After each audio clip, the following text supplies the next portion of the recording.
After eating, he sips from a jar of water. He didn't drink much yesterday, so this feels like a real treat. He drinks carefully, knowing he has to ration it in case the rain stops and he can't get a fire going. The hardest part is coming next. He has to remove his wet jeans. His body protests with every movement, but he forces himself to keep going. He gets the jeans down to his thighs, but taking off his underwear is even harder. He tells himself it doesn't matter, no one is around to see, but the embarrassment still lingers. With a grunt of frustration, he finally gets his jeans and underwear off, but the cold still makes him shiver. He takes a pill to help with the pain, and once the medicine starts to take effect, he feels the aches in his body begin to fade. He knows he has to get dressed, so he uses a spare pair of underwear to dry off his legs before putting on his second pair of jeans. It's not perfect, but it's better than staying in wet clothes. He thinks about how much harder surviving will be with his injury, but he reminds himself of what he learned from someone who helped him before. He remembers the important lessons: always know your goal, have a plan, and keep moving forward.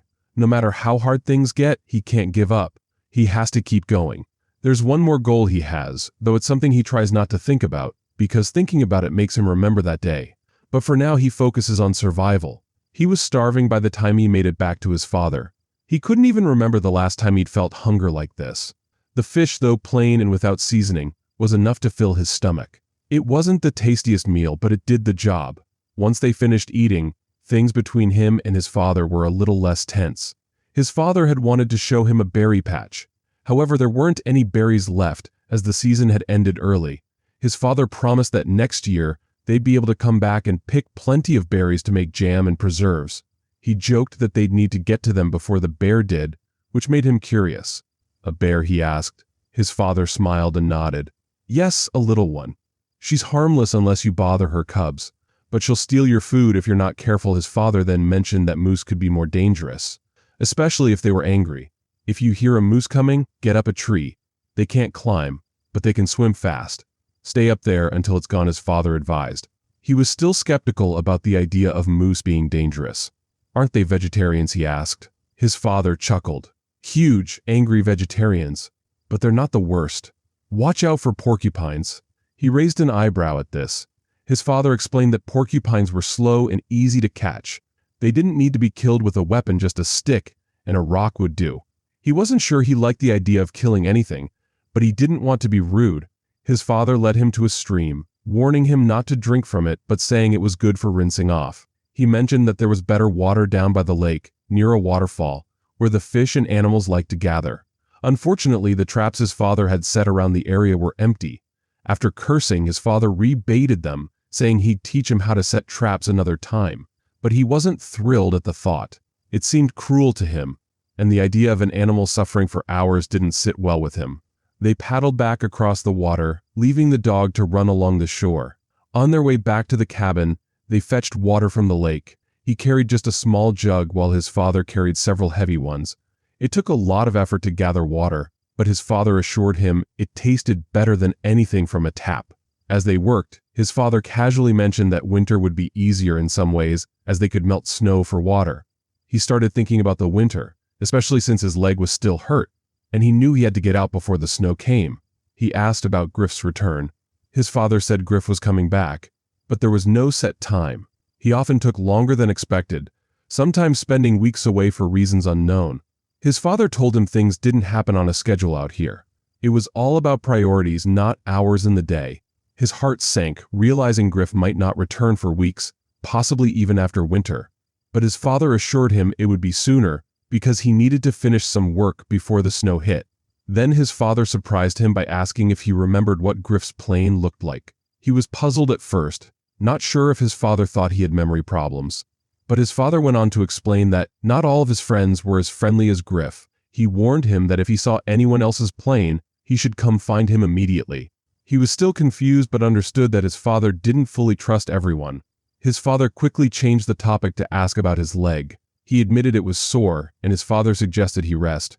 It was a reminder that things were still difficult, but they were getting by, even if it wasn't perfect. He didn't move right away, like he was about to say something more, but then he just shook his head. He walked back to the cabin, and Bo started to follow him, but then Dad whistled.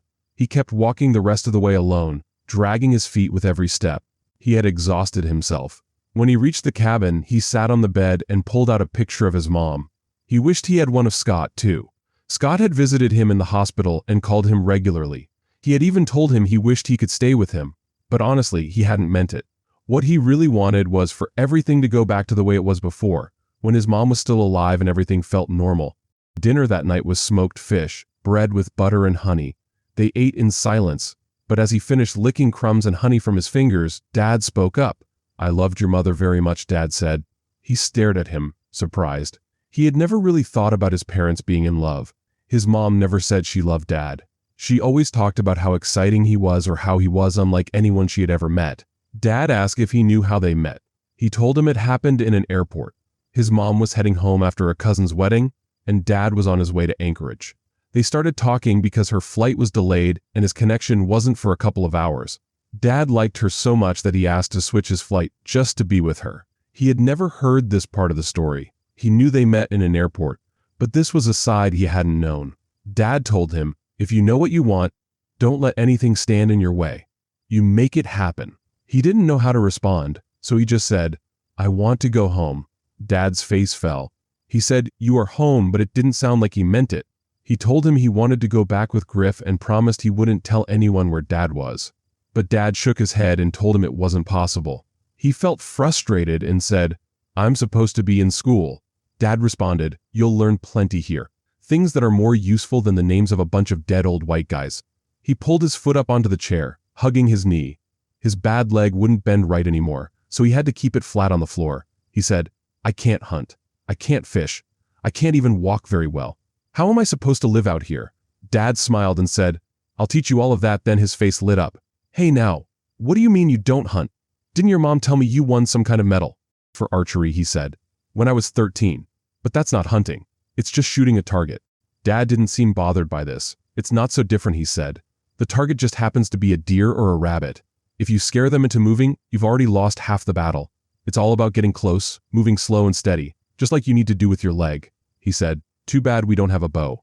Dad suddenly became excited. He jumped up and walked over to the bench under the window. He lifted the seat to reveal a storage area, then pulled out 2 rifles and something wrapped in cloth. When he unwrapped it, he showed him a bow, a compound bow with pulleys and a sight. It was darker green, designed for hunting. He looked at it, feeling torn. He didn't want to hunt animals, but he really wanted to try the bow. Dad told him, "You don't have to shoot animals yet. As long as you eat what I bring back, you can practice with the bow." He asked if there were arrows, trying to sound disinterested, but failing.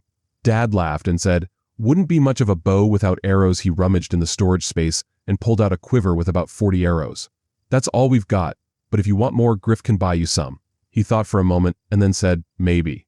Maybe I could practice tomorrow." The man smiled warmly, his expression so cheerful it softened his features. He looked at the girl and said, "I know the perfect spot." She hesitated, nervously plucking at the string in her hand. "Can I ask you something?" "What is it, little one?" he responded gently. "Why did you leave us?" she asked, her voice soft but filled with pain. His smile faded as a heavy silence settled between them. After a moment, he sighed. "I've never been the type to stay in one place for long. I wasn't built for a life with mortgages, taxes, and close neighbors. Your mother, though, was so beautiful, so smart, that for a while I could quiet that restless part of me. But eventually, the person I was caught up with the person I was trying to be, and I couldn't hold on anymore. I thought I could go on an adventure, just for a year. I planned to live up in Alaska and come back after that. But your mother didn't see it that way. We argued, and she told me if I left, I shouldn't come back. So I left, and I took her words seriously." She looked at him, her voice trembling. "You didn't have to go." "I did," he said sadly, shaking his head. "You might not understand now, but maybe one day you will. When you get to know me, when you understand this place and what it feels like to be here." She couldn't find the words to respond, but her heart was heavy with emotions she could barely process. Deep inside, she knew what she would say now if she could. She would say she could never understand why someone would choose even the most beautiful place over their family, over their child. She couldn't understand why he didn't come back, why he didn't at least visit, or why he thought it was a good idea to bring her here now. These thoughts weighed heavily on her mind, filling her journal as she poured her heart onto the pages. She had thought writing would help her feel less isolated, less trapped in her own head. Instead, it seemed to hold her in place, forcing her to relive every painful memory, every unanswered question. Her words became darker, tinged with despair. She admitted she didn't have much time left and felt the urgency to finish telling her story. The clock was ticking, and she couldn't escape the sense that the end was near. The second night after the man's death was filled with fear and confusion. The woman couldn't stop feeling like someone was following her, hearing footsteps and every sound around her, whether it was the rain, small animals, or even a beetle dragging across the forest floor. Every noise made her jump, and the dog by her side grew restless too, growling at shadows.